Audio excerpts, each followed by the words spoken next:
Welcome to a channel tech mechanical and electrical. Nuclear fuel complex NFC का तरफ से जो रिक्रूटमेंट निकल के आया था स्टाइपेंड यानी कैट 1 कैट 2 और वर्क असिस्टेंट पोस्ट पे, तो इसका एग्ज़ाम डेट डिक्लेयर हो गया है। आप सभी स्टूडेंट जानते हैं 8 और 9 तारीख इसका एग्ज़ाम है। तो आप लोग का हाथ में 2 से 3 दिन का टाइम है। इसका बीच में आप लोग को जितना हो सके आप लोग को पढ़ना है। तो आज का सेट 4 का क्वेश्चन मैं डिस्कस करूँगा। तो इसमें जो भी डिस्कस करूंगा आप लोग को ईच एंड एवरी क्वेश्चन समझ में आएगा और इसका रिलेटेड क्वेश्चन भी आप लोग को क्लियर हो जाएगा। तो टोटल आप लोग को मैं 4 ही सेट प्रोवाइड करवाऊंगा और इसका बाद कल का वीडियो आएगा, उसमें आप लोग का टॉप 100 MCQ रहेगा। साइंस MCQ साइंस टॉपिक होता है। इसमें अगर आप लोग थोड़ा सा भी पढ़ के जाते हैं तो सॉलिड मार्क्स आप लोग को आ जाता है। कोई भी कैलकुलेशन नहीं करना पड़ता, इजीली आप लोग को मार्क्स आ जाता है। तो टॉप 100 साइंस MCQ कल का डे में आप लोग को पक्का आएगा, मैं आप लोग को प्रॉमिस करता हूं। तो आज का वीडियो में टोटल 20 क्वेश्चन रहेगा, लेकिन जब मैं डिस्कस करूंगा इसमें से आप लोग को बहुत सारा चीज़ क्लियर हो जाएगा। ओके, तो आप देख सकते हैं इंस्ट्रक्शन वगैरह आप लोग को देखने को मिल जाएगा। इसका बाद आप लोग को मैं यही बोलना चाहता हूँ, जो भी स्टूडेंट हेवी वाटर बोर्ड और बार्क का एग्ज़ाम आप लोग का सामने है, तो एग्ज़ाम देने वाला है, तो वो सभी स्टूडेंट के लिए ये सब क्लास बहुत ही इंपॉर्टेंट है, क्योंकि यही सब क्वेश्चन आप लोग को पूछे जाता है प्रिलिमिनरी एग्जाम में। आप देख सकते हैं फर्स्ट क्वेश्चन सब्जेक्ट साइंस का है। A water tank appears shallower when it is viewed from top due to. एक पानी का टंकी ऊपर से देखने पर उथली दिखाई देता है। मतलब जब भी हम लोग कोई भी तालाब में जाते हैं या कोई भी अगर हम लोग स्विमिंग पूल में जाते हैं तो उसको क्या दिखाई देता है, वो बहुत ज़्यादा डीप रहता है, बहुत ज़्यादा गहराई रहता है, लेकिन हम लोग को लगता है कि पानी बहुत ही नज़दीक है, मतलब उथली दिखाई देता है, मतलब उतना डीप नहीं दिखाई देता, जिसको सेलवार बोलते हैं, मतलब अगभीर जिसको बोलते हैं। तो उतना डीप क्यों नहीं दिखाई देता, उसको उथली क्यों दिखाई देता है, तो इसका कारण होता है रिफ्रैक्शन। ओके, तो refraction of light is the right answer हो जाएगा। तो रिफ्रैक्शन इसका राइट आंसर हो जाएगा। तो रिफ्रैक्शन क्या होता है ये भी मैं आप लोगों के साथ डिस्कस कर दिया था। तो जो भी स्टूडेंट रेगुलर क्लासेस नहीं देखा उस सभी स्टूडेंट के लिए reflection, refraction, total internal reflection क्या होता है सब मैं डिस्कस कर दिया हूँ। तो थोड़ा सा मैं आप लोग को बताना चाहूँगा, जब लाइट कोई भी मीडियम से, सोचो डेंसर मीडियम से आ रहा है रेयर मीडियम में, तब क्या होता है वो उसको जो एक्चुअली उसका पाथ होता है इस टाइप का जाना चाहते हैं, लेकिन वो उसका पाथ से बेंड हो जाता है। ठीक है, तो इसको क्या बोलते हैं, इसको बोलते हैं रिफ्रैक्शन बोलता है। तो जब भी डेंसर मीडियम से रेयर मीडियम में आता है लाइट रे, सोचो इंसिडेंट इधर से आ रहा है, लाइट रे आने का बाद जब भी रेयर मीडियम में आता है तब क्या होता है, ये जो नॉर्मल होता है नॉर्मल से दूर भग जाता है, अवे फ्रॉम द नॉर्मल हो जाता है। ओके, और ऐसे अगर सोचो नॉर्मली अगर रेयर मीडियम से डेंसर मीडियम में आ रहा है तो लाइट रे ऐसे आ रहा है, तो एक्चुअली तो उसको ऐसे जाना चाहिए था, लेकिन वो तब क्या करता है टूवर्ड्स द नॉर्मल, ये तो नॉर्मल होता है तो इसका तरफ आ जाता है। ठीक है, तो ये समझ में आ गया। ये चीज़ पूरा देखने के लिए आप लोग पिछला वाला वीडियो देख लेना। तो इसको बोलते हैं रिफ्रैक्शन। ओके, नेक्स्ट क्वेश्चन आप देख सकते हैं, in summer the mirage are seen due to phenomena of. ग्रीष्म ऋतु में इसको आप लोग हिंदी में पढ़ सकते हैं, तो बोलता है कि मैरिज किसकी घटना का कारण दिखाया जाता है। तो इसका राइट आंसर हो जाएगा मैरिज का होता है टोटल इंटरनल रिफ्लेक्शन की वजह से। ठीक है, तो टोटल इंटरनल रिफ्लेक्शन क्या होता है आप लोग जानते हैं। जब भी कोई भी, ये भी आप लोगों को मैं पिछले क्लास में डिस्कस कर दिया था, लेकिन एक एक क्वेश्चन इधर से मोस्ट इंपॉर्टेंट क्वेश्चन, इसीलिए मैं अलग अलग टॉपिक से आप लोगों को सेट किया हूँ। अगर आप लोग मेरा जितना भी 11-12 क्वेश्चन मतलब टोटल वीडियो में पोस्ट किया हूँ प्रिलिमिनरी एग्जाम स्पेशल, वो अगर आप लोग देख के जाएंगे तो आप लोग का कोई भी प्रॉब्लम नहीं होगा। ठीक है, तो मेरा चैनल में आपको प्रिलिमिनरी एग्जाम के लिए अलग से प्लेलिस्ट मिल जाएगा। ऑलरेडी 11 वीडियो अपलोडेड है, इसको लेके 12 वीडियो हो जाएगा। ठीक है, तो टोटल इंटरनल रिफ्लेक्शन क्या होता है, सोचिए डेंसर मीडियम है और रेयर मीडियम है। तो डेंसर मीडियम से जब भी लाइट रे जाता है तो तब क्या होता है, तो डेंसर मीडियम से जब भी रेयर मीडियम में जाता है तो इसको तो ऐसे जाना चाहिए था, लेकिन वो क्या होता है, वो तो ये जो नॉर्मल है तो नॉर्मल से दूर भागता है। इसका बाद फिर इंसिडेंट रे जा रहा है, फिर इधर आ रहा है, फिर इधर जा रहा है, तो फिर इस टाइप का आ रहा है। ठीक है, मतलब इसका मतलब इसका पैरेलल हो रहा है। तो इसको इस एंगल को क्या बोलते हैं, इंसिडेंट रे तो इधर से जा रहा है, जो थर्ड इंसिडेंट को हम लोग भेजे हैं या लाइट रे को भेजे हैं, तो ये जो टोटल एंगल होता है इसको क्रिटिकल एंगल। तो क्रिटिकल एंगल क्या होता है, जिस एंगल का वजह से जो रिफ्लेक्टेड रे होता है, रिफ्लेक्शन रे होता है, वो नॉर्मल का साथ 90 डिग्री में करता है। क्योंकि जब भी आप लोग देखते हैं थर्ड जो है थर्ड लाइट रे को जब भी हम लोग भेजे, इंसिडेंट रे को भेजने के बाद क्या हुआ, ये जो नॉर्मल है, नॉर्मल का साथ ये रिफ्लेक्टेड रे 90 डिग्री एंगल बना रहा है, ठीक है। इसीलिए इसको क्या बोलते हैं, इस एंगल को बोलते हैं क्रिटिकल एंगल। तो टोटल इंटरनल रिफ्लेक्शन में क्या होता है, जो क्रिटिकल एंगल होता है उससे भी बढ़ के जाता है लाइट रे। उसका बाद क्या होता है, जो मीडियम से गया था, मतलब डेंसर मीडियम से गया था, तो जब भी थर्ड रे हम लोग दिए थे तब इधर तक आया था, पैरेलल हो गया था। चौथा रे जब भी हम लोग भेजेंगे और भी दूर भागेगा, नॉर्मल से इधर आएगा। पांचवा देंगे तो इधर आएगा, मतलब जिस मीडियम से गया था उसी मीडियम में रिफ्लेक्शन होके आ जाता है। आप लोग जानते हैं रिफ्लेक्शन क्या होता है, जिस मीडियम से जाता है उसी मीडियम से आ जाता है, ठीक है, रिफ्लेक्ट होके आ जाता है। तो इंटरनल तरफ आ रहा है, इसीलिए इसको बोलते हैं टोटल इंटरनल रिफ्लेक्शन, ठीक है। तो मैरिज जो होता है या मृग तृष्णा जो होता है, आप लोग हिंदी में पढ़ सकते हैं, एक किसका कारण होता है, टोटल इंटरनल रिफ्लेक्शन का कारण होता है। Okay, next question, the SI unit of heat is, heat का एसआई यूनिट क्या होता है, आप लोग आंसर दे दीजिए, बहुत ही इजी क्वेश्चन है। हीट का और टेम्परेचर का एसआई यूनिट क्या होता है। ओके, हीट का एसआई यूनिट होता है जूल होता है। ओके, क्यों होता है, सबसे पहले आप लोगों को जानना चाहिए, heat is the form of energy. Heat क्या होता है, एनर्जी का फॉर्म होता है that is transferred between the system या ऑब्जेक्ट विथ डिफरेंट टेम्परेचर। सोचो कोई भी दो बॉडी है, दो बॉडी का डिफरेंट डिफरेंट टेम्परेचर है। ये सोचो बहुत ज़्यादा हॉट है और ये बहुत ज़्यादा कोल्ड है, ठीक है। इसमें क्या होता है, हीट जो होता है एक एनर्जी का एक फॉर्म होता है। तो उसका वजह से क्या होता है, हीट जस्ट एनर्जी क्या होता है, एक जगह से दूसरा जगह ट्रांसफर होता है, लेकिन एनर्जी को हम लोग कभी भी क्या डिस्ट्रॉय या उसको हम लोग अलग से बना नहीं सकते हैं, ठीक है। तो हीट क्या होता है, हीट भी एक एनर्जी होता है, वो क्या करता है, ट्रांसफर बिटवीन द सिस्टम या ऑब्जेक्ट, इस मीडियम से इस मीडियम में आता है, ठीक है। तो डिफरेंट डिफरेंट जब भी टेम्परेचर रहेगा, सोचो ये गर्म है और ये ठंडा है, इसीलिए डिफरेंट डिफरेंट जब भी टेम्परेचर होता है तब हीट ट्रांसफर हो जाता है। हीट क्यों ट्रांसफर होता है, क्योंकि एनर्जी होता है। तो इसका बाद क्या होता है, एक चीज़ आप लोग को जानना चाहिए, जो हीट ऑलवेज ट्रांसफर होता ऑलवेज गर्म मीडियम से ठंडा मीडियम का तरफ जाता है, ठीक है। मतलब सोचो गर्म मीडियम में बहुत ज़्यादा हॉट है, इसका बाद ये ठंडा मीडियम में चला जाता है, ठीक है। इसका बाद क्या है कि इसको भी धीरे धीरे धीरे धीरे गर्म कर देता है। तो जब भी हीट होता है, heat always flows from a body at higher temperature to the body at lower temperature.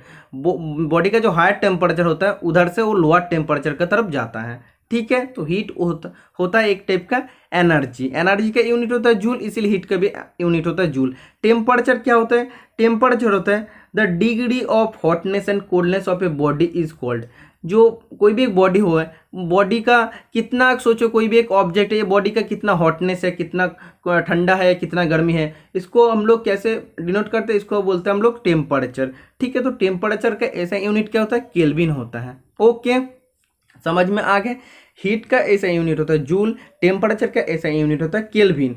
तो सबसे पहले आप लोगों को और भी दो तीन चीज़ आप लोगों को जानना चाहिए। हीट का तो और भी यूनिट होता है, हीट का और क्या क्या यूनिट होता है, कैलोरी होता है, किलो कैलोरी होता है और जूल होता है। जूल होता है एसआई सिस्टम में। और आप लोग को जानना चाहिए, कभी कभी क्वेश्चन आता है 1 कैलोरी इज इक्वल टू कितना जूल होता है। तो एक्चुअली आप लोग जानते हैं 4.2 होता है, तो आप लोग 4.2 लिख सकते हैं, लेकिन इसका एक्चुअल वैल्यू होता है 4.18 जूल। ओके, समझ में आ गया है। टेम्परेचर का और क्या क्या यूनिट होता है, फ़ारेनहाइट होता है, सेल्सियस होता है, ठीक है। तो कभी कभी क्वेश्चन आता है हीट को मेज़र करने के लिए हम लोग कौन सा मीटर यूज़ करते हैं, तो कैलोरी मीटर हम लोग यूज़ करते हैं। और टेम्परेचर को मेज़र करने के लिए हम लोग क्या यूज़ करते हैं, थर्मोमीटर यूज़ करते हैं। क्योंकि आप लोग जानते हैं हम लोग का जो बॉडी का नॉर्मल टेम्परेचर होता है कितना होता है, आप लोग जानते हैं 98.4 होता है। तो किस में होता है, फ़ारेनहाइट में होता है। सेल्सियस में कितना होता है, सेल्सियस में होता है 37 डिग्री सी। तो सेल्सियस को कैसे फ़ारेनहाइट में बदलना पड़ेगा वो भी आप लोग जानते हैं, C/5 इजिकल टू F-32/9। ये फॉर्मूला में अगर आप लोग पुट कर देंगे, सी का वैल्यू सोचो 37 दिया, तो सी का जगह 37 लिख देना, ऑटोमेटिकली एफ का वैल्यू आ जाएगा। ओके, तो normal body temperature of a human body तो कितना होता है, वो होता है 37 डिग्री सी, 37 डिग्री सेंटीग्रेड, या आप लोग बोल सकते हैं 98.4 डिग्री फ़ारेनहाइट, ठीक है। समझ में आ गया, बहुत ही इजी क्वेश्चन है। इसका बाद आप देख सकते हैं the unit of specific heat. Specific heat का यूनिट क्या होता है, तो स्पेसिफिक हीट क्या होता है, सोचो कोई भी एक सब्सटेंस है जिसका कोई भी यूनिट मास है, सोचो 2 kg या 1 kg, कोई भी एक सोचो ऑब्जेक्ट है, ये ऑब्जेक्ट का मास 1 किलो है। तो इसका जो टेम्परेचर, इसका टेम्परेचर को 1 डिग्री बढ़ाने के लिए, ठीक है, जितना हीट का हम लोग का ज़रूरत पड़ता है उसको क्या बोलते हैं, स्पेसिफिक हीट बोलते हैं। सोचो कोई भी एक सब्सटेंस है जिसका एक यूनिट मास होता है, एक प्रॉपर मास होता है, उसका अगर टेम्परेचर को 1 डिग्री सेंटीग्रेड बढ़ाना है तब हम लोग जितना हीट देते हैं उसको स्पेसिफिक हीट कहते हैं। समझ में आ गया। स्पेसिफिक हीट का यूनिट क्या होता है, इसको हम लोग सी से डिनोट करते हैं या आप लोग बोल सकते हैं रिप्रेजेंट करते हैं। इसका यूनिट होता है जूल पर केजी डिग्री सेंटीग्रेड। ठीक है, जूल पर KG degree centigrade. Option number A is the right answer हो जाएगा। ओके, तो आप लोगों को जानना चाहिए specific heat of water is maximum. तो किसका सबसे स्पेसिफिक हीट होता है, वाटर का मैक्सिमम स्पेसिफिक हीट होता है। समझ में आ गया है। नेक्स्ट क्वेश्चन आप देख सकते हैं, मैं इरेज कर देता हूं। बोला the normal temperature of a human body is, मानव शरीर का सामान्य तापमात्रा या तापमान क्या है। तो मैं आप लोग को पहले ही बता दिया हूं 37 डिग्री सेंटीग्रेड होता है। Okay, next question, pressure is equal to, pressure equal to या दाब बराबर क्या होता है। तो आप लोग आंसर देना, बहुत इजी क्वेश्चन है। प्रेशर इज डिफाइंड, प्रेशर को हम लोग कैसे डिफाइन करते हैं, force acting normally on unit area of the surface. कोई भी एक सरफेस है उसका जो यूनिट एरिया है, सोचो इसका एरिया एक रेक्टेंगुलर टाइप सरफेस है, इसका एरिया सोचो 100, सोचो 60 मीटर स्क्वायर है। ठीक है, तो उसमें जितना फोर्स रहता है उसको, उसका ऊपर जितना फोर्स रहता है उसको क्या बोलते हैं, उसको बोलता है प्रेशर। ठीक है, तो कोई भी एक यूनिट एरिया है, सरफेस के ऊपर यूनिट एरिया है, तो उसका ऊपर जितना फोर्स एक्ट करता है या काम करता है उसको क्या बोलते हैं, उसको बोलते हैं प्रेशर। ठीक है, तो प्रेशर बराबर क्या होता है, फोर्स बटा एरिया होता है। ओके, जिस एरिया पे कोई भी एक यूनिट एरिया पे जितना फोर्स काम करता है उसको बोलता है प्रेशर। ठीक है, तो आप लोग को जानना चाहिए इसका यूनिट क्या होता है। प्रेशर का यूनिट होता है पास्कल, आप लोग को जानना चाहिए। और भी यूनिट होता है, फोर्स बटा एरिया। जब भी बोला फोर्स का यूनिट होता है न्यूटन और एरिया का यूनिट क्या होता है, मीटर स्क्वायर होता है। तो इसका 2 यूनिट पास्कल होता है और न्यूटन पर मीटर स्क्वायर भी होता है। ओके, तो आप लोग को जानना चाहिए एटमॉस्फेरिक प्रेशर कितना होता है। तो atmospheric pressure is equal to क्या होता है, 1.01 बार होता है। एटमॉस्फेरिक प्रेशर का यूनिट क्या होता है, बार होता है। ठीक है, तो कभी कभी बोलते हैं 1.01 बार इज इक्वल टू क्या होता है, 1.01 इंटू 10⁵ न्यूटन होता है। ठीक है, मैं फिर से बता देता हूँ, एटमॉस्फेरिक प्रेशर का यूनिट होता है बार, तो 1.01 बार होता है एटमॉस्फेरिक प्रेशर। तो इसको अगर हम लोग न्यूटन पर मीटर स्क्वायर में लिखना चाहते हैं तब होता है 1.01 इंटू 10⁵ न्यूटन पर metre square. Okay, atmospheric pressure को हम लोग कैसे मेजर करते हैं, बैरोमीटर का मदद से हम लोग मेजर करते हैं। और एक चीज़ आप लोग को जानना चाहिए, जब भी हम लोग सोचो अर्थ सरफेस है, इसका तरफ से, इससे जब भी हम लोग ऊपर बढ़ते हैं तब क्या होता है, जितना भी हम लोग ऊपर जाते हैं तो उसका जो एटमॉस्फेरिक प्रेशर रहता है वो भी घटते रहता है। ठीक है, इसीलिए क्या होता है, जब भी हम लोग पर्वत का ऊपर अगर हम लोग खाना बनाने जाएंगे तो उधर क्या होता है, पर्वत का हाइट तो बहुत ज़्यादा हो गया, उधर एटमॉस्फेरिक प्रेशर भी बहुत कम हो जाती है, इसलिए हम लोग को खाना बनाना बहुत ही डिफिकल्ट होता है। ठीक है, समझ में आ गया है, क्योंकि होता है एटमॉस्फेरिक प्रेशर कम होने का कारण। ओके, तो सेम क्वेश्चन पूछा है, आप देख सकते हैं, if the height increases from the earth surface then atmospheric pressure. जब भी अर्थ सरफेस से हाइट जितना बढ़ेगा एटमॉस्फेरिक प्रेशर क्या होता है, डिक्रीज होता है, घटता है। ठीक है, नेक्स्ट क्वेश्चन आप देख सकते हैं, the unit of density is. तो डेंसिटी या घनत्व का यूनिट क्या होता है, आप लोग जानते हैं, इसका जो डेफिनेशन होता है मास पर यूनिट वॉल्यूम। जो यूनिट वॉल्यूम होता है, सोचो कोई भी एक ऑब्जेक्ट है, इसका वॉल्यूम है सोचो ए क्यूब है। ठीक है, तो उसमें कितना मास रहता है उसको बोलता है डेंसिटी। ठीक है, तो डेंसिटी इज इक्वल टू होता है मास पर यूनिट वॉल्यूम, मतलब डेंसिटी इज इक्वल टू होता है मास पर यूनिट वॉल्यूम। तो मास का यूनिट क्या होता है, वॉल्यूम का यूनिट क्या होता है, मास का यूनिट होता है केजी और वॉल्यूम का यूनिट क्या होता है, मीटर क्यूब होता है। तो डेंसिटी का यूनिट क्या होता है, केजी पर मीटर क्यूब होता है। ओके, समझ में आ गया। कभी कभी क्वेश्चन आता है रिलेटिव डेंसिटी क्या होता है, रिलेटिव डेंसिटी का फॉर्मूला भी पूछे जा सकता है। तो डेंसिटी ऑफ सब्सटेंस, जो भी सब्सटेंस दिया रहेगा, कोई भी सब्सटेंस है, सोचो वो लोहे है या कोई भी मैंगानीज है, तो डेंसिटी ऑफ सब्सटेंस ऊपर में हो जाएगा, उसके बाद नीचे क्या हो जाएगा, density of water at 4 degree centigrade. तो 4 डिग्री सेंटीग्रेड हम लोग क्यों लेते हैं, 4 डिग्री सेंटीग्रेड में वाटर का डेंसिटी सबसे ज़्यादा होता है, सबसे मैक्सिमम होता है। ठीक है, समझ में आ गया। और एक चीज़ आप लोग को जानना चाहिए, जब भी आप लोग देखते हैं जो सी वाटर होता है, समुंदर का पानी होता है, उसका डेंसिटी बहुत ज़्यादा होता है नदी का जो होता है पानी से, रिवर वाटर से सी का वाटर में डेंसिटी ज़्यादा होता है ड्यू टू जो एडिशन ऑफ सॉल्ट। तो सी का वाटर में क्या रहता है, समुद्र का पानी में ज़्यादा नमक रहता है, इसीलिए उसका डेंसिटी भी बढ़ जाता है। ठीक है, समझ में आ गया। इसके बाद आप देख सकते हैं बोला है सरफेस टेंशन से क्वेश्चन, बहुत इंपॉर्टेंट क्वेश्चन है। तो इसको आप लोग कैसे कर सकते हैं, surface tension is equal to होता है फोर्स पर यूनिट लेंथ। ठीक है, तो force per unit length is equal to क्या हो जाएगा, फोर्स हो जाएगा न्यूटन, यूनिट लेंथ हो जाएगा मीटर, तो इसका यूनिट हो जाता है न्यूटन पर मीटर। समझ में आ गया। जब भी कोई भी बारिश होता है तब एक एक जो बारिश का जो पानी का जो शेप होता है, जब भी गिरता है ना, बारिश गिरता है तो उसका शेप स्पेयर जैसा होता है। तो स्पेयर जैसा शेप क्यों होता है, सरफेस टेंशन, सरफेस का टेंशन का जो भूतल तनाव होता है उसका तनाव का वजह से इस टाइप का स्पेयर जैसा शेप होता है। तो कभी कभी क्वेश्चन पूछे जा सकते हैं इस टाइप का स्पेरिकल शेप क्यों होता है, तब होता है सरफेस टेंशन की वजह से। ओके, नेक्स्ट क्वेश्चन बोला है hydraulic lift, hydraulic pressure, hydraulic brake works on the principle of.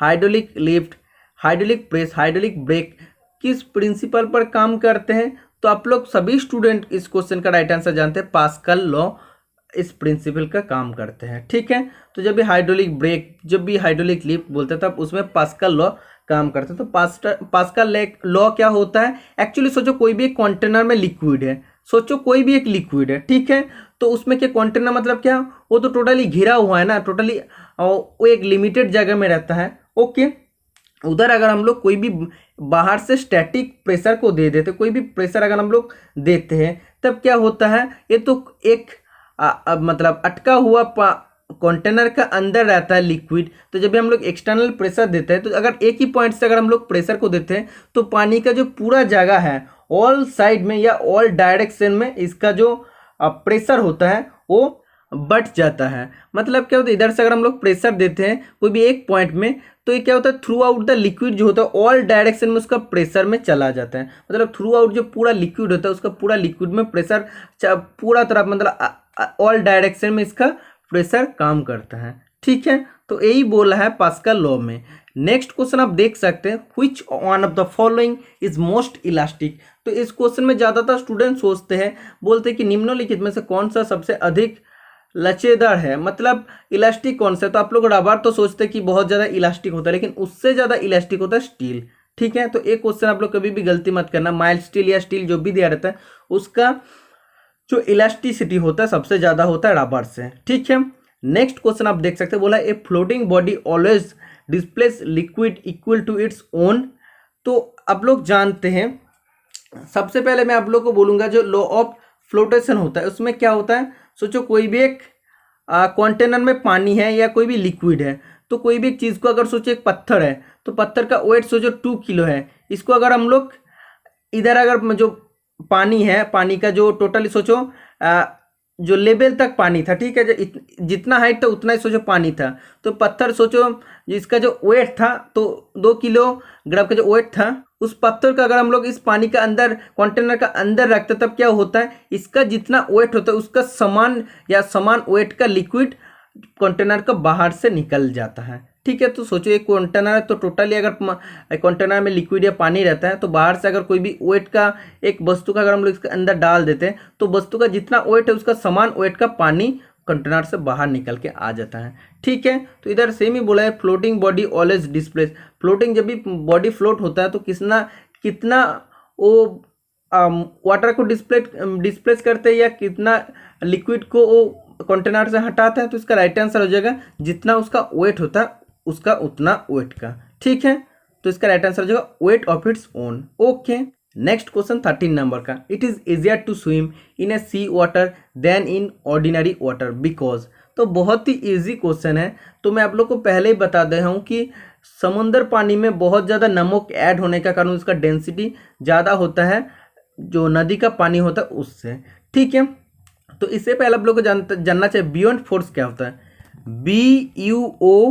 BUOYANT beyond force क्या होता है। सोचो अगर हम लोग कोई भी तालाब में जाके कोई भी फुटबॉल लेके, सोचो तालाब में इतना पानी है तो फुटबॉल लेके अगर हम लोग उसको पानी का अंदर भेजने का कोशिश करेंगे या डालने का कोशिश करते हैं तो हम लोग ऊपर से सोचो हम लोग फोर्स देते हैं, तो जब भी फोर्स दे रहे हैं तो वो इजीली उसका पानी का अंदर नहीं जाता। क्यों?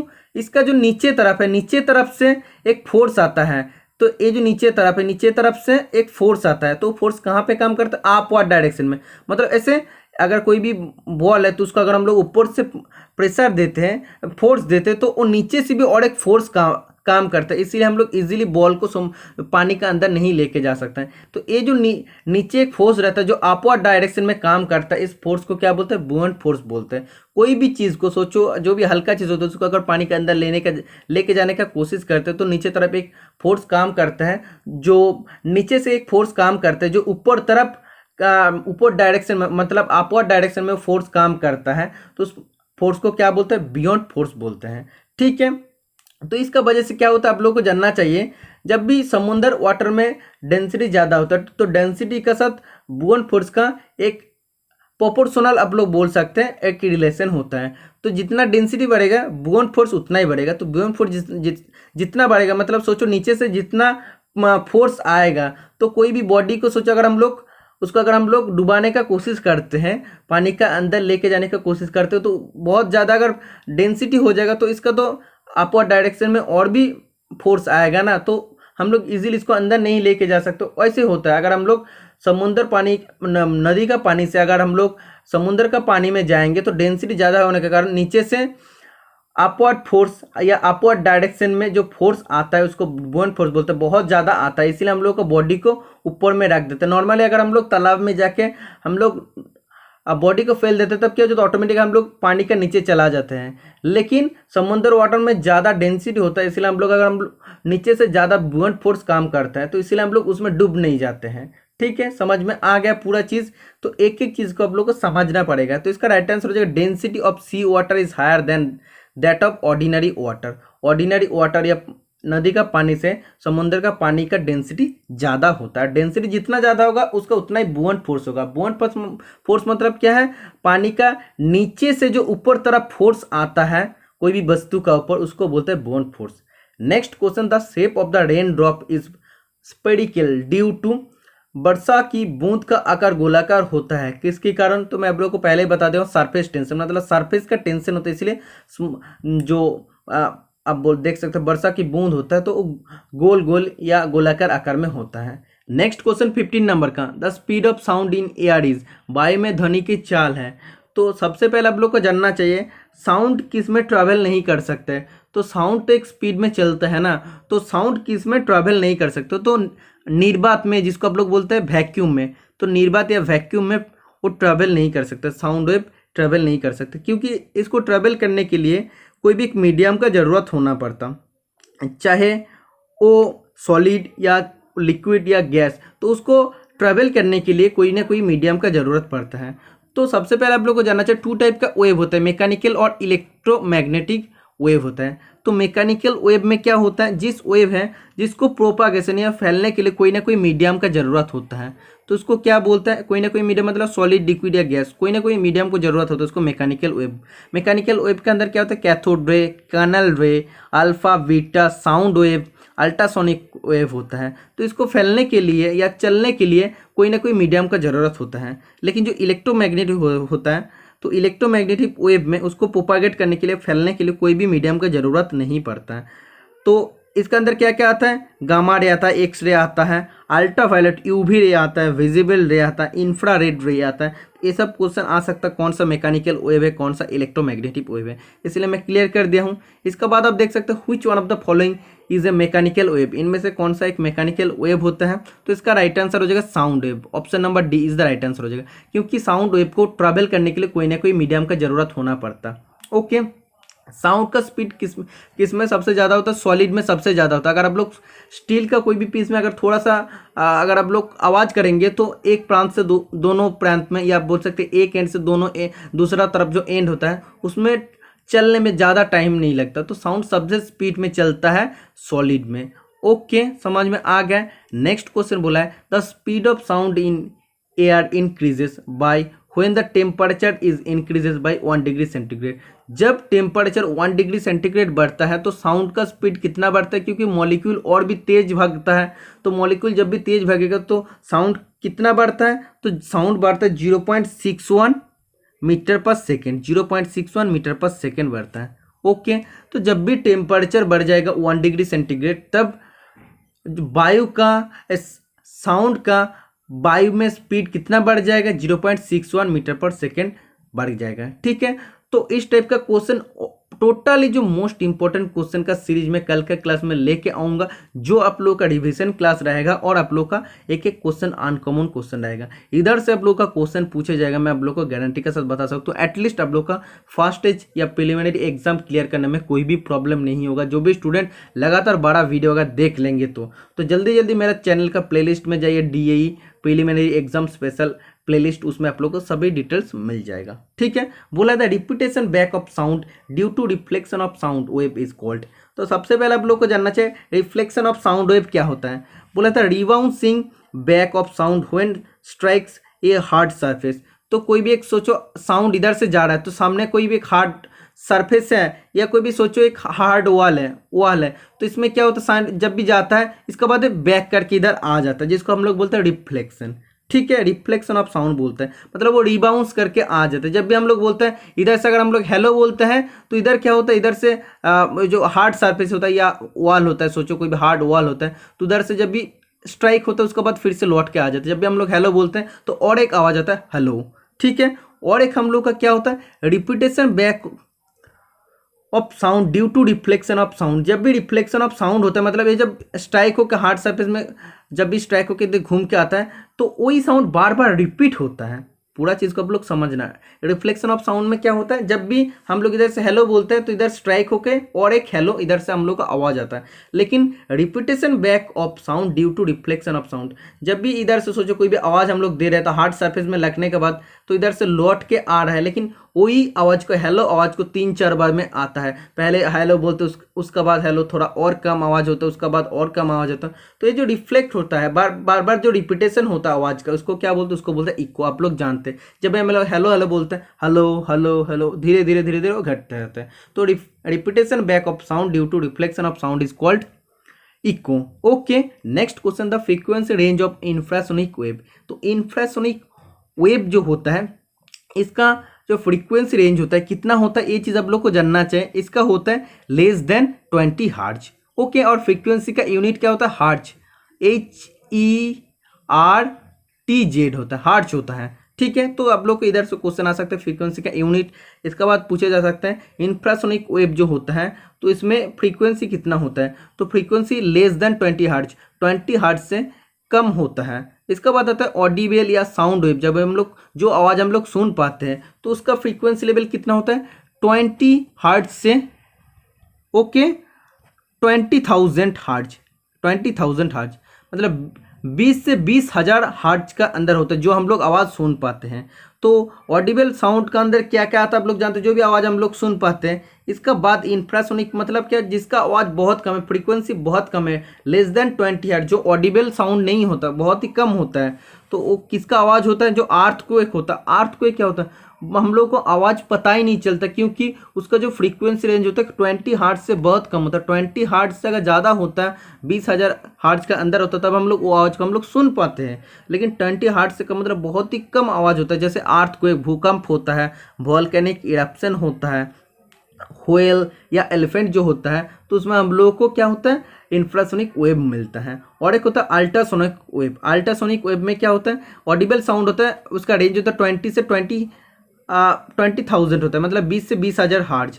जब भी साउंड वेव का फ्रीक्वेंसी 20,000 हार्ट्ज से ज़्यादा हो जाएगा तब उसको अल्ट्रासोनिक वेव्स बोलते हैं। ठीक है, जैसे डॉग बाइट अगर बहुत ज़्यादा चिल्लाते हैं ना, तब हम लोग को बहुत ज़्यादा कान में लगता है क्योंकि उसका आवाज़ बहुत ज़्यादा जाता है, उसमें बहुत ज़्यादा फ्रीक्वेंसी होता है। ओके, ये चीज़ आप लोग को समझ में आ गया। नेक्स्ट एंड लास्ट क्वेश्चन आज का क्लास का बोला था ozone layer absorb. Ozone layer क्या एब्जॉर्ब कर सकते हैं, सबसे पहले आप लोग को जानना चाहिए ओजोन लेयर कौन सा एटमॉस्फेरिक लेवल का या बोल सकते हैं एटमॉस्फेरिक लेयर में आता है। तो स्ट्रेटोस्फियर, स्ट्रेटोस्फियर के अंदर आता है ओजोन लेयर। ओजोन लेयर क्या करता है, सूर्य से आया हुआ जो अल्ट्रावायलेट रे होता है वो हम लोग का शरीर के लिए बहुत ज़्यादा हानिकारक हो सकता है, कैंसर, स्किन कैंसर हम लोग का हो सकता है। तो उसको प्रोटेक्ट करने के लिए ओजोन लेयर रहता है, ठीक है। तो ओजोन लेयर क्या करता है, जो सूर्य से या सान से निर्गत हुआ या बोल सकते हैं सान से आया हुआ है, सूर्य से आया हुआ जो भी अल्ट्रावायलेट वेव होता है उसको एब्जॉर्ब कर लेता है, अवशोषित कर लेता है, ठीक है। तो इसका राइट आंसर हो जाएगा यूवी रे। तो यूवी रे को एब्जॉर्ब कर लेता है, ठीक है। तो ये था 20 क्वेश्चन। इसका साथ भी और भी क्वेश्चन मैं आप लोग के साथ शेयर कर दिया हूँ।